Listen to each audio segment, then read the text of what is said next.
ये क्या आपने रिवाज डाला है आज़ाद कश्मीर के अंदर, हमारी सियासत के अंदर, कि पैसे की बुनियाद पर आप लोगों के ईमान खरीद सकें।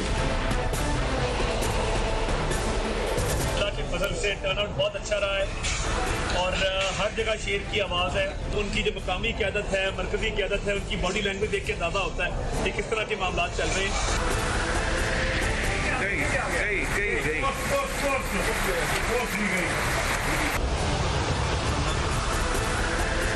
बिलावल जरदारी एक थ्योरी लेके आया है। आइंस्टाइन घबरा गया है कि जब बारिश होती है तो पानी आता है। उसने कहा जब ज्यादा बारिश होता है तो ज्यादा पानी आता है।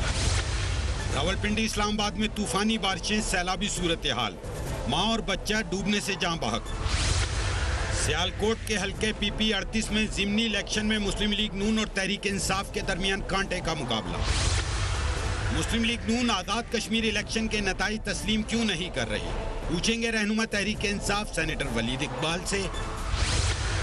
मुस्लिम लीग नून के सीनियर रहनुमा खुर्रम दस्तगीर खान से और पीपल्स पार्टी के सीनियर रहनुमा कमर जमान कायरा से।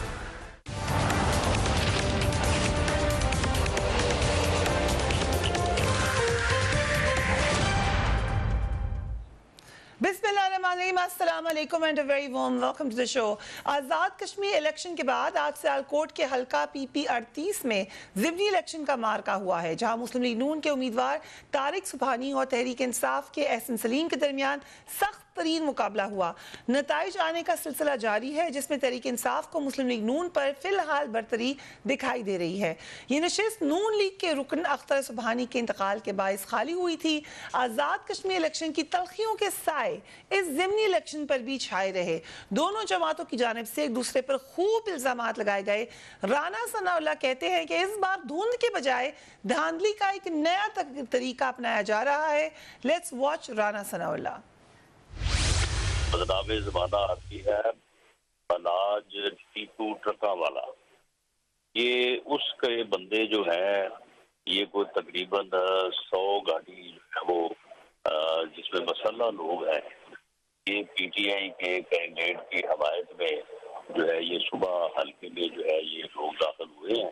दूसरा एक पोलिंग स्टेशन नंबर है 113 114 पठाना वाली, वहाँ पे प्रिजाइडिंग ऑफिसर है फरासत इकबाल, और ये अपने साथ एक आदमी लेके आया हुआ था और उस आदमी ने वहाँ पे एक पूरी कॉपी जो है वो 100 वोट की जारी ढाका था। वहाँ पे हमारे एजेंट्स ने उसको देख लिया। लेकिन नून लीग अकेली नहीं है जो ये बात कर रही है। दूसरी जानिब डॉक्टर फिरदौस आशिक अवान ने ख्वाजा आसिफ पर वोट खरीदने का इल्जाम लगाया है और कहा है कि अब शाही खानदान का बदमाशी से ठप्पे लगाने का दौर खत्म हो गया। लेट्स वॉच डॉक्टर फिरदौस आशिक अवान। जबकि मुस्लिम लीग नून के रहनुमा तारड़ जो कि इस कैंपेन को देख रहे थे बड़े अरसे से, उन्होंने ये इल्ज़ाम लगाया कि पोलिंग के दौरान PTI के कारकुन असलहा लेकर घूमते रहे और जानबूझकर वोटिंग का अमल सुस्त करवाया गया। उन्हें भी देखिए। खुर्रम दस्तगीर खान साहब, आई स्टार्ट विद यू। पहले तो ये कि अभी तक जो रिजल्ट सारे जो इल्ज़ामात हैं उनको तो हम डिस्कस करते हैं, उसमें लग रहा है कि ये सीट आपकी है मगर PTI भरपूर मुकाबला कर रही है या एटलीस्ट आगे है। सो ये एक ट्रेंड बन गया है AJK से, क्योंकि उससे पहले तो आप लोग इलेक्शंस जीतते हुए नजर आ रहे थे। ज़िमनी देखिए AJK का ट्रेंड तो अच्छा नहीं था ना जी। AJK में हमने देखा कि जो वफाकी वज़ीर अमूर कश्मीर थे उनकी वीडियोस मौजूद हैं पैसे बांटते हुए। उन्होंने पब्लिकली ऑन रिकॉर्ड कहा कि जी आप 1 वोट से हमें जितवाएंगे तो हम 1 करोड़ के तरक्याती फंड्स देंगे। उन्होंने कहा जी हम हर हल्के में पता नहीं 50 अरब रुपया देंगे। और फिर जब उनकी गलत ज़ुबान की वजह से और इन हरकतों की वजह से उनके ऊपर पाबंदी लगी, तो सबसे बड़ी जिम्मेदारी तो वज़ीर आज़म पाकिस्तान की थी कि जिस शख्स को आज़ाद कश्मीर इलेक्शन कमीशन ने बाकायदा तौर पर इन राइटिंग आज़ाद कश्मीर से बाहर निकल जाने को कहा था, वज़ीर आज़म ने उसको हकारत से ठुकराते हुए इलेक्शन कमीशन आज़ाद कश्मीर को, वो वज़ीर उमूर कश्मीर को अपने जहाज़ में लेकर गए, अपने सामने बैठकर तकरीर करवाई, जबकि ऑलरेडी उनके ऊपर दाखिला मना था वज़ीर साहब के ऊपर। और फिर वो तकरीर भी बड़ी वो खौफनाक थी ख़वातीन के हवाले से और उनकी शक्ल व सूरत के हवाले से। तो जब हमें नज़र आ रहा है कि हुकूमत वक्त जो है इस तरह की पैसों की इंटरवेंशंस, इस तरह की इंटरवेंशंस के जी जो मुस्लिम लीग नून के वज़रा थे उनको तोड़ा गया पीटीआई में जाने के लिए। और सबसे जिस तरह मैंने कहा ड्यूरिंग द कैंपेन जो वज़ीर उमूर कश्मीर थे जिनकी ये जिम्मेदारी थी कि दुनिया के सामने ये दिखाते कि ये इलेक्शन फ्री एंड फेयर हो रहा है, उन्होंने उसकी धज्जियां बिखेरी और वज़ीर आज़म फिर उसके अंदर कहते हैं ना जी कि पूरा ही उसके अंदर अपना पाँव डाल दिया कि वो वज़ीर साहब को जिनके ऊपर पाबंदी थी वो उन्हें खुद ले गए। तो ये इस तरह के जो इशूज़ हैं जिसके ऊपर बड़ी तफसीलन एक प्रेस कॉन्फ्रेंस कल आपको मालूम है कि जो साबिक वज़ीर आज़म हैं फारूक हैदर उन्होंने की है। उन्होंने पैसे का इल्ज़ाम लगाया है, उन्होंने रियासती इंटरवेंशन का की बात हमारे जो लीडर्स हैं उन्होंने की है। और तो डॉक्टर फिरदौस आशिक भी तो इल्ज़ाम लगा रही हैं, वो कह रही हैं कि वोट जी देखिए एक तो हम सबको मालूम है कि दो चीज़ों के ऊपर तो सियासतदानों में इत्तेफाक कभी नहीं हो सकता, एहतसाब और इलेक्शन। इस पे हम आपस में बरसरे पैकार रहेंगे हमेशा, हम रहेंगे क्योंकि ये इल्ज़ामात का एक घर है, ये दोनों बातें जो हैं। लेकिन इशू असल में यही है कि जो आज़ाद कश्मीर के इलेक्शन के ऊपर सिर्फ ये नहीं है कि जी वज़ीर उमूर कश्मीर ने, आपको मालूम है और कल भी वो मौजूद थे कि एक हल्के से हमारे वैलिड वोट्स जो हैं वो पोलिंग स्टेशन से कई 100 मीटर दूर जंगल में से निकले हैं। वो बैलेट पेपर्स जो हैं वो आके दिखाए गए हैं कि जनाब ये देखें ये किसके ये क्या हरकतें हो रही हैं। तो ये जो इश्यूज हैं कि इलेक्शन की सैंक्टिटी जो है वो पहले ख़राब हुई है। अब ये दिलचस्प बात है कि जहां आज बाय इलेक्शन हो रहा है सियालकोट में, उससे चंद किलोमीटर दूर अभी हमने कुछ अर्सा पहले कौमी असम्बली का इलेक्शन हुआ डस्का में, it's about 20 kilometres away from it. वहाँ भी ये इशूज़ जो आज रेज हुए कि नामालूम अफराद थे जिन्होंने जब पहली दफ़ा इलेक्शन हुआ तो वहाँ गोलियाँ चलाईं, नामालूम अफराद ने आकर पोलिंग को स्लो किया, फिर और उस दिन जो है वो आइसिंग ऑफ द केक आ गया कि जनाब वो 20 प्रिजाइडिंग अफसर ही अगवा हो गए। ये देखिए सारे इशूज़ जो हैं वो मौजूदा हुकूमत जो हुक्मरान पार्टी है उसकी तरफ से क्रिएट हो रहे हैं। अब अगर इल्ज़ाम लगाना बड़ा आसान है कि ये देखिए डॉक्टर साहब ने कहा है जी वो इतने पैसे लगा दो, जब जिस तरह मैं फिर कहूँगा वज़ीर उमूर कश्मीर ऑन रिकॉर्ड हैं पैसे बांटते हुए, ऑन रिकॉर्ड हैं ये कहते हुए कि जनाब आप वीडियो आ जाए ख्वाजा आसिफ साहब की भी बांटते वक्त तो फिर आप वीडियो चला सकते हैं। तो यहाँ ये इल्ज़ाम की बात नहीं है। तो इलेक्शन की जो सेक्रेटरी है वो अपनी जगह पर है। हमने आज आज़ाद कश्मीर में भी भरपूर कम्पीट किया है, आज भी इंशाल्लाह भरपूर कम्पीट करेंगे, नताइज जो भी हों कम्पीट करेंगे। सेनेटर साहब ये हर इलेक्शन के बाद लग रहा है इल्ज़ाम, और उस पार्टी पर जो कहती थी कि हम धांधली के खिलाफ हैं, पहले डस्का से शुरू हो जाए, AJK का भी खुरम साहब ने बता दिया आपको, आज फिर अभी रिजल्ट आए नहीं है मगर इल्ज़ामात लगना शुरू हो गए। आपकी पार्टी भी लगा रही है कि धांधली हो रही है। हाँ जी, ये खुरम साहब ने भी कहा ना कि दो चीज़ों पे सियासतदान इत्तेफाक या अग्री नहीं कर सकते, ऐसे कुछ काम है। You agree? नहीं, मैं सिर्फ ये कहना चाह रहा हूँ कि पहले ये जुमला कि उन्होंने कि एहतसाब और इलेक्शन दो ऐसी चीज़ें जिस पर सियासतदान अग्री नहीं कर सकते। मैं अभी यहाँ बैठे बैठे मैं समझता हूँ कि ये और मैं अग्री कर जाएंगे एक चीज़ पर। नंबर 1 कि एहतसाब भी होना चाहिए, क्यों जी होना, और इलेक्शन भी होना चाहिए फॉर श्योर। इस पे तो मानेंगे, दोनों चीज़ें मान गए ना, तो दोनों चीज़ों पे हमने इस पे तो अग्री किया। लेकिन ये है कि इलेक्शन के रिजल्ट्स पे जो है ये तो 1970 के बाद 10 इलेक्शन हुए हैं और तो प्राइम मिनिस्टर भी यही कह रहे हैं कि जी ये किसी ना किसी को हमेशा कोई शिकायत होती है। और इधर मुझे तो अब पैटर्न एक नज़र आ रहा है, ख़ास तौर पे पिछले चंद महीनों से GB के इलेक्शन हुए, कुछ और बाई इलेक्शंस हुए, अब ये AJK में हुए, तो एक तरफ PTI है और दूसरी तरफ मुखालिफ जमातें हैं। तो जहाँ अब उनका एक पैटर्न मैंने कहा ना बिल्कुल वाज़ेह है, और आपने भी उसी का मुझे लगता है इशारा किया है कि जी जब वो जीत जाएं तो ठीक इलेक्शन हुआ है जी, और कोई और जीत जाए यानी कि हम जीत जाएं तो बस धांधली हुई है। तो ये तो खैर प्राइम मिनिस्टर ने बहुत ज़्यादा चाहा है और मुसलसल चाह रहे हैं, और उसके लिए अब तो लेकिन डस्का में तो फिर इलेक्शन कमीशन ने ये बात कह दी थी। नहीं तो मैं तो ये कह रहा हूँ ना, नहीं बहरहाल उसमें पहले देखते कि रियासत के वसाइल और रियासत के एडमिनिस्ट्रेशन किसके इख्तियार में, हमारे इख्तियार में नहीं है। नहीं अब चले इस वक्त तो AJK, बिल्कुल आपने ठीक कहा। मैं तो सिर्फ ये कह रहा हूँ, मैं तफसील से मजीद भी बात करना चाहता हूँ AJK इलेक्शन की भी। प्राइम मिनिस्टर ने इसीलिए कहा है, और अब तो जो इनकी ये भी शिकायत थी कि जी कोई आपने ऑर्डिनेंसेस या क्या बुलडोज कर दिए नेशनल असेंबली से, सेनेट में आके तो अब ये भी गवर्नमेंट और अपोजिशन का तय करना चाह रहे हैं कि जी इलेक्टोरल रिफॉर्म चलें, 17 तक हुए थे, नहीं ज़ाहिर है नाकाफ़ी हैं। तो हमारे नज़दीक तो यही है, हमारा मौक़िफ़ ये, हम चाह रहे हैं ये भी एग्री करें कि जी ये एक तो इलेक्शन के बाद कहते हैं ना जी 5 बजे के बाद धांधली शुरू होती है जब काउंटिंग होती है, तो एक तो ये EVM जो है, और EVM नहीं कनेक्टेड होती नेट से या क्या जिसको हैक कर सकें। हम उस पर सारी ब्रीफिंग्स हमें मिल चुकी हुई हैं, इनको भी जब चाहें मिल जाएंगी कि ऐसी EVM हो और वो जिसको जिनकी इनकी भी तसल्ली हो, लेकिन वो इधर पोलिंग खत्म हुई आधे घंटे में रिजल्ट आ जाता है, सारा कंप्यूटराइज्ड होता है और वो बिल्कुल उसकी स्क्रीन बैलेट पेपर की तरह होती है। तो ये भी कोई इशू नहीं है कि जो बैलेट पेपर पे मोहर लगा सकता है वो स्क्रीन के जरिए भी वोट कर सकता है। So you stick by this कि यही तरीका है इसको ठीक करने का? ये तो शिकायत दूर करने का, ताकि कभी मुसलसल अक्रॉस द बोर्ड जो इलेक्शन जीते वो जीते और जो हारे फिर वो भी आएगी शिकायत, तस्लीम करे। साहब। नहीं, इंशाल्लाह उम्मीद तो यही है कि नहीं आनी चाहिए, लेकिन मैं खुसूसन आज़ाद कश्मीर के इलेक्शन पे अर्ज करना चाहता हूँ। देखें, इलेक्शन से 2 दिन पहले आप सबको, हम सबको पता है, गैलप ने पूरा एक अपना सर्वे का रिजल्ट दिया।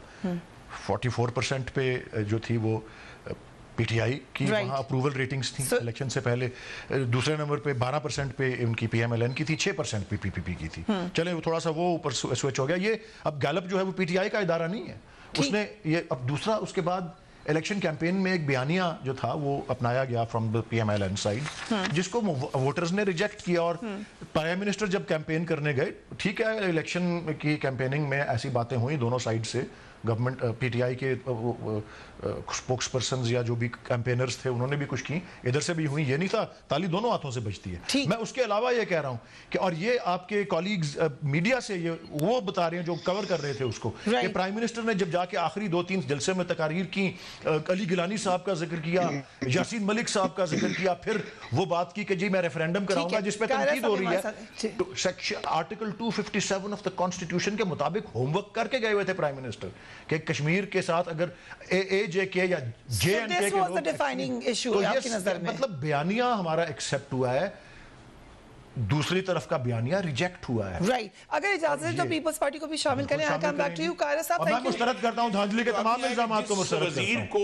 इलेक्शन कमीशन ने एक्सप्लिसिटली मना किया था आजाद कश्मीर आने से, वजीर आजम उसको अपने जहाज में बिठाकर क्यों लेकर गए और अपनी मौजूदगी में तकरीर क्यों करवाई? मैं समझता हूं इलेक्शन कमीशन के इस तरह की कंटेम्प्ट जो है, यानी हकारत से ठुकरा दिया कि भाई इलेक्शन कमीशन की कोई वैल्यू नहीं है, जो मेरी मर्जी होगी मैं वजीर आजम हूं, मैं वो करूंगा। चले इसकी बहस, इसके ऊपर बहस किए बगैर मैं सिर्फ ये कह सकता हूं से, मैंने भी कौमी असेंबली का इलेक्शन लड़ा हुआ है, सेनेट में भी आया हूं। ठीक, मेरा यही ख्याल इस तरह की किसी चीज से रिजल्ट, ओवरऑल रिजल्ट पे कोई ऐसा नहीं। और दूसरा जो मेरे भाई ने, देखिए मेरे भाई ने सर्वे, ठीक है सर अव्वल तो जो सर्वे जैसा, लेकिन एक्चुअली सर्वे क्या हुआ? सर्वे ने कहा कि 44% PTI कितनी निकली? 32%। सर्वे ने कहा 12% PMLN, 25%, यानी 2.5 गुना से ज्यादा निकली PMLN वोट, एक्चुअल वोट्स जो काउंट हुए हैं। राइट, सो लेकिन 1 2 3 तो वही निकला ना, पहला कौन है, party actually did better then PMLN इन आजाद कश्मीर। कायरा साहब बहुत माजरत के साथ एक क्विक ब्रेक पे जा, straight to you right after break.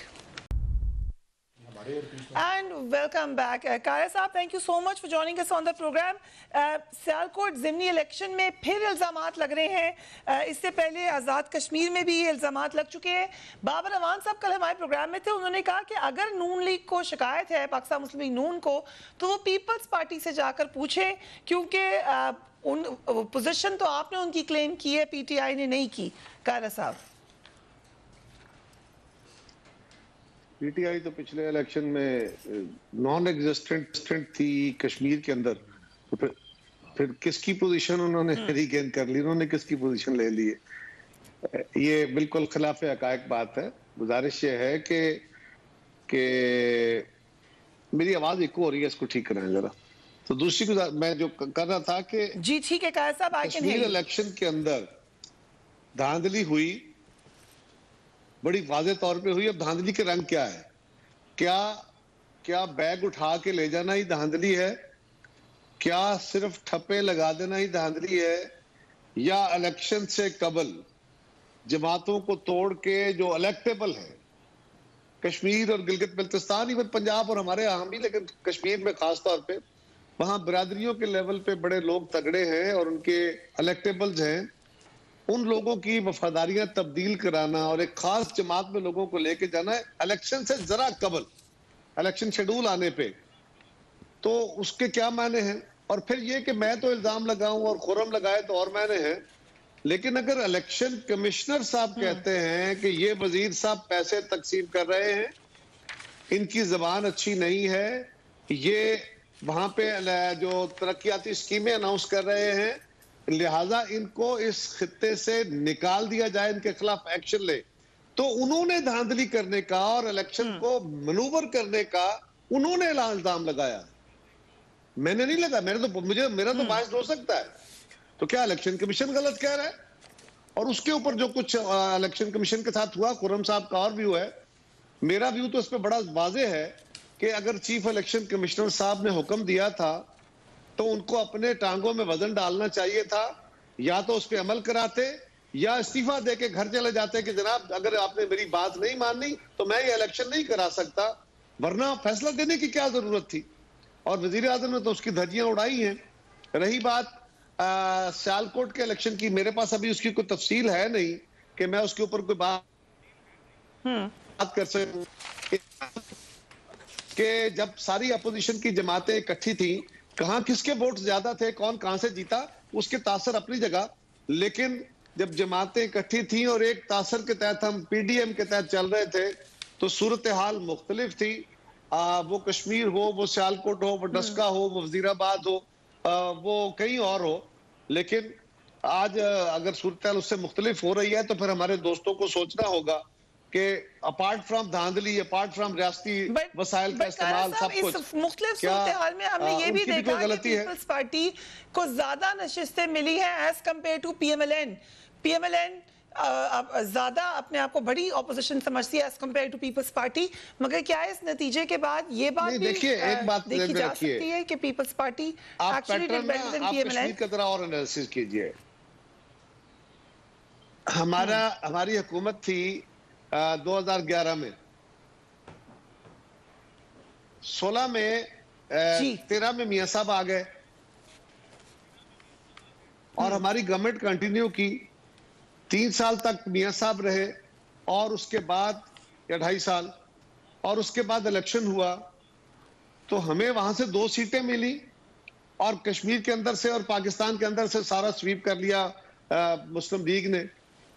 उसके बाद अब मौजूदा जो हुकूमत है, मियां साहब के दौर में मुस्लिम लीग की हुकूमत बनी, वो कोई 2 साल चले। उसके बाद 3 साल से इमरान खान साहब की हुकूमत आ गई, उन्होंने उनके रास्ते भी बंद रखे, उनका सब कुछ किया। तो एक फॉल बैक पोजीशन जरूर होती है। उसके अलावा इनके बहुत सारे अहम लोगों को तोड़ के पीटीआई में शामिल किया गया। लिहाजा ये कोई अचंभे वाली बात नहीं है। पीपल्स पार्टी के जितने लोग जीते हैं उनमें से मेजॉरिटी लोग वो हैं जो हमारे साबिक वजीर आजम हैं, साबिक वज़रा हैं, वो कई दफा असम्बलियों में गए हैं, वो इलेक्टेबल्स हमारे तगड़े लोग हैं और पार्टी के पुराने वफादार साथी हैं साथ खड़े हुए। किसी एक इलेक्शन में अगर पार्टी के वो वोट हार भी गए, जिस तरह आज मुस्लिम लीग के लोग हारे जरूर हैं लेकिन वो बहुत अच्छे वोट लेके उन्होंने अपना इलेक्शन लड़ा है, ये नहीं है कि उनको वोट नहीं मिला। Very very interesting. ऐसा नहीं है कि वोट बैंक खत्म हो रहा और होना भी नहीं चाहिए। पर खुर्रम दस्तगी साहब, एक और डेमोक्रेसी में ज़्यादा बेहतरी आती है जब आप इस बात पर बहस करें कि कैंपेन कहाँ गलत हुई, हमने क्या गलती कर दी। अभी जैसे एनालिसिस किया कारा साहब ने, लेकिन हमारा बयानिया सिर्फ धांधली में उलझ गया है कि धांधली हुई है, प्री पोल हुई है, बाद में हुई है। तो जो डेमोक्रेसी ने बेहतरी लानी थी इलेक्शन के थ्रू, जब उस पर बहस ही नहीं होगी तो वो कैसे आएगी? नहीं, इसीलिए तो एजे के जो चूंकि हर शख्स से कहता जी आप हमें सबूत दें, लेकिन एक लार्जर क्वेश्चन जो आपने मुझे किया डेमोक्रेसी के बारे में, यानी मेरे जहन में समझ नहीं आता कि आज़ाद कश्मीर के लोगों ने 80 रुपए किलो आटे के ऊपर वोट दे दिया। वहाँ भी तो 80 रुपए किलो आटा है ना, वहाँ कुछ सस्ता आटा तो नहीं है। या उन्होंने जो है वो 110 रुपए किलो चीनी को वोट दे दिया, या उन्होंने जो इस गवर्नमेंट के पे दर पे यू टर्न्स हैं और बद इंतज़ामी है हर लिहाज से, उसको वोट दे दिया। जो मुल्क में बेरोजगारी फैली हुई है, मुफलिसी फैली हुई है, उसको वोट दे दिया। तो ये बात हमारी समझ में नहीं, ये नहीं। एक लार्जर क्वेश्चन ये है कि जो अशियाए फुर्दोनोश की महंगाई हुई है पिछले 3 सालों में, पिछले 23 महीनों से हर महीने 10% इन्फ्लेशन है, चाहे वो घी है, चीनी है, आटा है, दालें हैं, कोई भी आप खाने की चीज़ निकाल लें। क्या उसके ऊपर लोगों ने पीटीआई को रिवॉर्ड किया है कि जी बड़ी अच्छी बात है, चीनी की कीमत 110 रुपए कम है, आप 150 कर दें हमें। कि जो एक इंटरनेशनल पॉलिटिक्स के ऊपर बात की, जो कश्मीर के कॉज पे बात की, उसकी उनको पजीराई मिली। देखिए इमरान खान साहब, ये एक नया शोशा है जिसको बेहतर यही है कि हम सेनेट में या कौमी असेंबली में डिबेट करें कि जो आर्टिकल 257 की, क्योंकि वकील हैं ये तो नई नई बातें वो उसमें से निकालेंगे। आर्टिकल 257 की कहता है कि जी अगर इस्तिस्वाब राय होता है और कश्मीर हमारा हिस्सा बन जाता है, आर्टिकल 257 किसी चीज को ब्लॉक नहीं कर रहा, लेकिन इसका मतलब ये नहीं कि जो पाकिस्तान के हिस्से बन जाएं आप उनमें हर जगह रेफरेंडम की ऑफर कर दें। कल हजारा कहेगा जी नहीं हम आपके हिस्सा नहीं रहना चाहते, हमें आप अलहदा कर दें। या बलोचिस्तान, साउथ बलोचिस्तान जो है वो कहता है जी हम नहीं आपका हिस्सा रहना चाहते, और आर्टिकल 257 में कोई बार नहीं है कि जी आपके अच्छा जी फिर हम वहां बलोचिस्तान में, क्योंकि वंस इस्तिस्वाब राय के बाद कश्मीर अगर पाकिस्तान का हिस्सा बनता है वो उसी तरह पाकिस्तान का हिस्सा होगा जिस तरह बलूचिस्तान है। डिस्प्यूटेड उसका जो स्टेटस है वो खत्म हो जाएगा। इस स्टेज पर डिस्प्यूटेड तो आजाद कश्मीर नहीं, इस स्टेज के ऊपर एक ऐसी बात करनी जो बराह रास्त कॉन्ट्रडिक्ट कर रही है यूएन रेजोल्यूशन को। यूएन रेजोल्यूशन कहते हैं पाकिस्तान और इंडिया, आपने उसमें से ये एक नहीं, और ये बात वज़ीर आज़म ने पहली दफा नहीं की, ये इन्होंने 5 फरवरी को उसी कोटली में जाकर की थी यही बात, for the first time he said this. दूसरा ये कि वज़ीर आज़म ऑन रिकॉर्ड है कि जी अगर कश्मीर का मसला हल हो जाता है तो हम अपना न्यूक्लियर डिटरेंट खत्म कर देंगे, जो HBO को इंटरव्यू दिया ना, एक्सियोस को जो इंटरव्यू दिया। अब इशू ये कि वज़ीर आज़म इस तरह की इनोवेशंस कर रहे हैं कि जी कश्मीर का मसला हो रहा है हम न्यूक्लियर वेपन खत्म कर देंगे, हम उन्हें आज़ादी दे देंगे। क्या आपके ख्याल में, और ये भी मेरे लिए बिल्कुल किसी भी लॉजिक में, मंतक में अवाम की नहीं आती कि क्या आज़ाद कश्मीर के अवाम ने पाकिस्तान से अलहदा होने के लिए, देखे ना जो सेनेटर साहब की लॉजिक है वो ये है कि आज़ाद कश्मीर के अवाम भी पाकिस्तान से अलहदा होना चाहते हैं, इसलिए उन्होंने वज़ीर आज़म का ये जो इंटरनेशनल पॉलिटिक्स वाला बयान था उसकी पजीराई की कि जी हम पहले पाकिस्तान का हिस्सा बनेंगे फिर हम आज़ाद होना चाहते हैं। मैं नहीं समझता कि आज़ाद कश्मीर का एक शख्स भी जो है, एक शख्स और खातून जो है वो ये कहेगा कि हम पाकिस्तान का हिस्सा बनने के बाद पाकिस्तान से अलहदा हो जाए। इसकी पजीराई नहीं हुई, महंगाई की पजीराई नहीं हुई, ये जो तमाम इस हुकूमत के यू टर्न और झूठ है उनकी पजीराई नहीं हुई, ये जो कंटेम्प्ट है इलेक्शन कमीशन की उसकी पजीराई नहीं हुई। वेरी सीरियस इशू जो उन्होंने हाईलाइट किया है, जो प्राइम मिनिस्टर की बात से इख्तलाफ का इजहार किया PMLN ने, डू यू एग्री कि ये बात इतनी ही कंटेंशियस है कि कल को कहीं पे भी लोग कह सकते हैं कि अब आप यहाँ पे भी रेफरेंडम करवाएं? नहीं जी, मैं आपको तस्वीर का दूसरा रुख भी बता देता हूँ, ख़ासकर इस मौजू के ऊपर, जो रेफरेंडम वाली बात इमरान खान साहब ने, प्राइम मिनिस्टर इमरान खान ने की।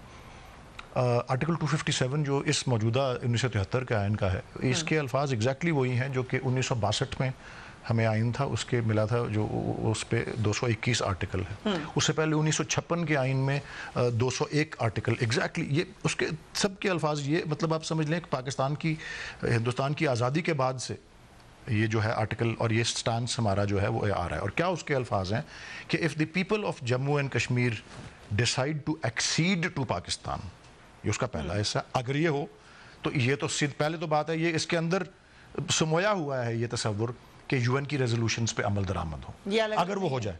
और वो रेजोल्यूशंस क्या कहती हैं जी, या आप इंडिया के साथ जाएं या पाकिस्तान, यही प्लेबिसाइट का एक, अगर वो एक्सीड कर दें उस प्रोसेस के बाद, तो हमारा यही आर्टिकल अगला हिस्सा उसका ये कहता है कि उस जम्मू एंड कश्मीर जो कि पूरे का पूरा है, अभी तो उधर इंडिया के पास है इलीगली ऑक्यूपाइड, उसका 2 तिहाई और 1 तिहाई इधर है, तो वो सारे का सारा अगर एक्सीड कर जाता है, पाकिस्तान इस्तिस्वाब राय के साथ पाकिस्तान के साथ इकरार कर देता है कि हम इधर आएंगे, तो ये आर्टिकल अब कह रहा है हमारे आइन का कि फिर उस स्टेट की और पाकिस्तान की रिलेशनशिप कैसे तय होगी, it will be decided determined in accordance with the wishes of the people of that state.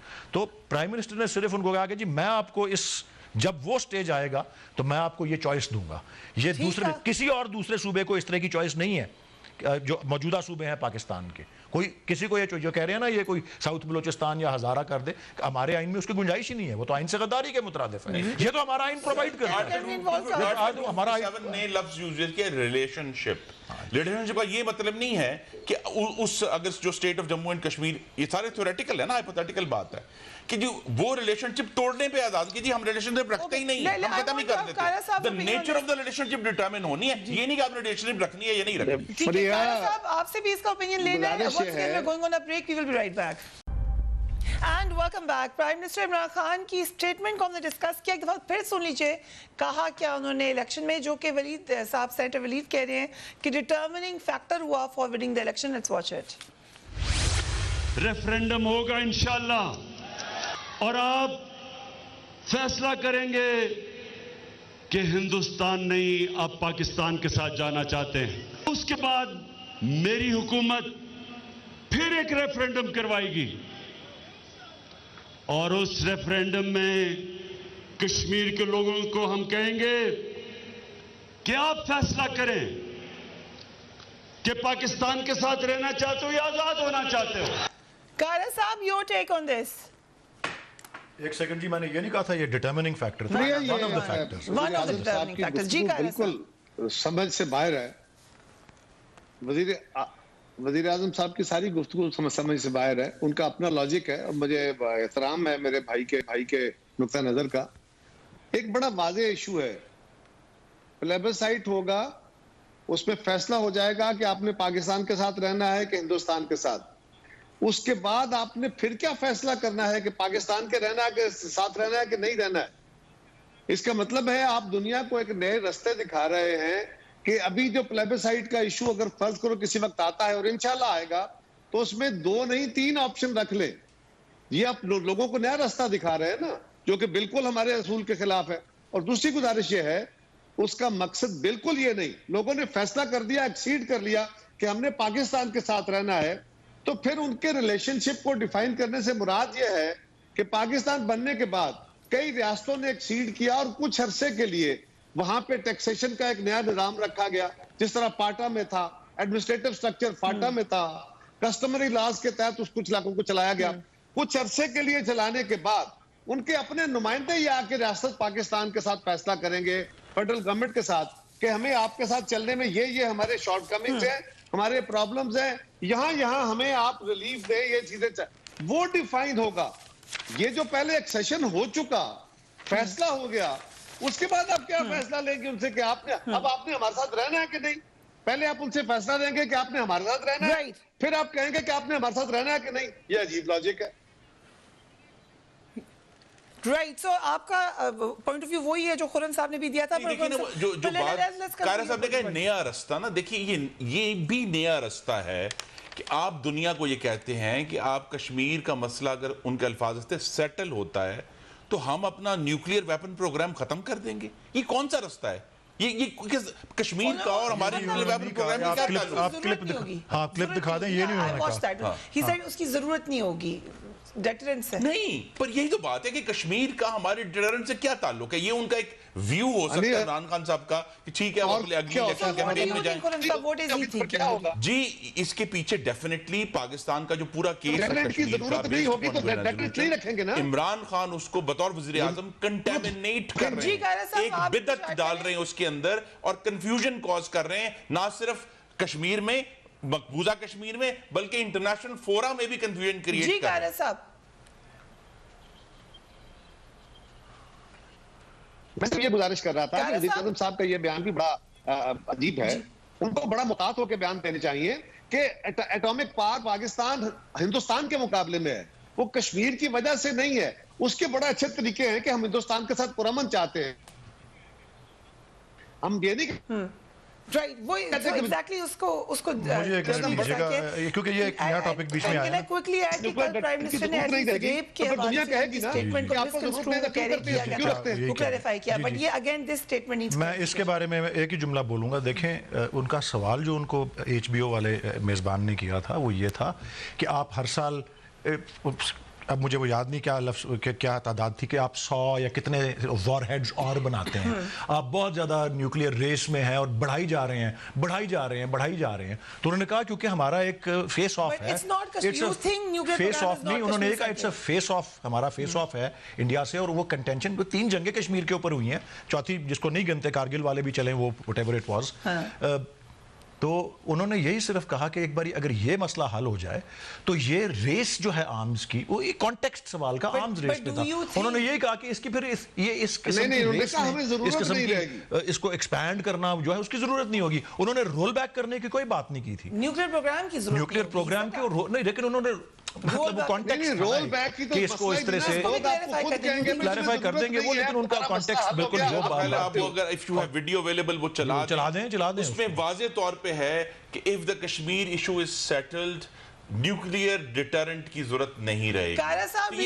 ये कौन सी बात, ये देखिए ना, you are essentially creating a condition, telling the international community, देखिए प्रिया, 25 सालों से हमारे न्यूक्लियर प्रोग्राम पर जल पे है, मेरा जनाब न्यूक्लियर तरीका नहीं समझता। आखिरी गुजारिश है, नेवर रोल बैक, लेकिन मेरी आदत की बात है कि वज़ीर आज़म को मैं ये नहीं कह रहा, देखिए उन्होंने दुनिया क्या रोल बैक करने की बातें, हम न्यूक्लियर वेपन वापस ले लेंगे अपने, ये कौन सा बात है, ये कौन सा सौदा बात? मैं कह रहा हूँ कि मुझे वज़ीर आज़म की नहीं, मुझे वज़ीर आज़म की नीयत पे इस तरह शक नहीं करना चाहिए। मैं नहीं कहता कि वो को गद्दारी के मुर्तकिब हो रहे हैं, लेकिन वज़ीर आज़म को गुफ्तगू करते हुए अल्फाज का चुनाव ऐसा करना चाहिए कि पाकिस्तान को किसी और गड्ढे में ना फेंक दे, क्योंकि उनकी नीयत भले अच्छी हो, लेकिन अगर वो ऐसी को कमिटमेंट कर बैठेंगे, कोई ऐसी बातें कर जाएंगे, तो कल आने वाले वक्त में उनकी हुकूमत तो नहीं होनी है, हुकूमत होनी है हमारे ख्याल में, लेकिन उसके बाद आने वाली और आज कमिट की स्टेटमेंट है ना, नहीं तो ये वज़ीर आज़म साहब को चाहिए कि वो रेफरेंडम की बात की उन्होंने मेरी खारजा पॉलिसी में बड़े मोहतात अल्फाज में अपना नुक्ता नज़र का बयान करें, क्योंकि उसमें यू टर्न नहीं आया करते। आपने क्लिप चलाया, दाखिला पॉलिसी में या इकोनॉमी में बाकी जगहों पे यू टर्न ले ले, लेकिन खारजा पॉलिसी में ताकतें यू टर्न नहीं लेने देती। राइट, ये गहरी बात हुई है। मैंने एग्जैक्ट अल्फाज में आपके नाज़रीन को पढ़ के सुना देता हूं। इमरान खान साहब ने HBO कहा, the moment there is a settlement on Kashmir we will not need to have nuclear deterrent. This ये जुमला, अब आप इसको बड़ी खतरनाक पढ़ देना। और you want to rephrase it. देखिए नहीं, न्यूक्लियर प्रोग्राम को, न्यूक्लियर कैपेबिलिटी को अबैंडन करने का तो सवाल ही पैदा नहीं होता। उसकी वजह मैं बताता हूं आपको। देखें, Harry Kissinger said to Bhutto साहब, और फिर उन्हें क्या कहा था? उन्हें कहा था कि अगर पावर की रीशफल हो रही है तो Pakistan will have to live with it. He said this. So किस लिए हमने न्यूक्लियर प्रोग्राम बनाया था? इसका बैकग्राउंड क्या है? नहीं, इसका बैकग्राउंड तो यही है क्योंकि हमारा एक मुसलसल ऑनगोइंग टेरिटोरियल डिस्प्यूट इंडिया से है, जिसपे 3 जंगें हो चुकी हैं। और बाय द वे एक बात पे भी आप ये भी हिस्ट्री सबके सामने है कि जब से न्यूक्लियर कैपेबिलिटी आई है सब कॉन्टिनेंट के अंदर, 74 में इंडिया में आई, यहाँ 1998 में आई, जब से न्यूक्लियर कैपेबिलिटी आई एक भी जंग नहीं हुई। तीनों जंगें न्यूक्लियर कैपेबिलिटी से पहले हुई थी, ठीक है ना। और किस चीज पे हुई थी? कश्मीर पे हुई थी। इसका कॉन्टेक्स्ट लेकिन कन्वेंशनल इंबैलेंस दोनों मुल्कों का इतना ज्यादा है, इन दोनों मुल्कों का कन्वेंशनल इंबैलेंस इंडिया और पाकिस्तान का इतना ज्यादा है कि अबैंडन करने का सवाल ही नहीं पैदा होता। लेकिन ये है कि इन प्रिंसिपल जिस पे जो कंटेंशन से या तीनों लोग जो बड़े सीनियर अपनी पार्टी के रिप्रेजेंटेटिव्स हैं, तीनों ये बात कहेंगे कि हम रोल बैक नहीं कर रहे। और ये ऐसी बात नहीं करेंगे। और वज़ीर आज़म को इस तरह के बयान नहीं है प्रिया, स्ट्रेटेजिक रोल बैक नहीं करेंगे, इनको भी रोल बैक कोई नहीं करने देगा। खान साहब ओके राइट, आपको भी तो मैं नहीं कह रहा कि वो करना चाहते हैं, लेकिन सवाल यह है कि हिंदुस्तान के साथ हमारा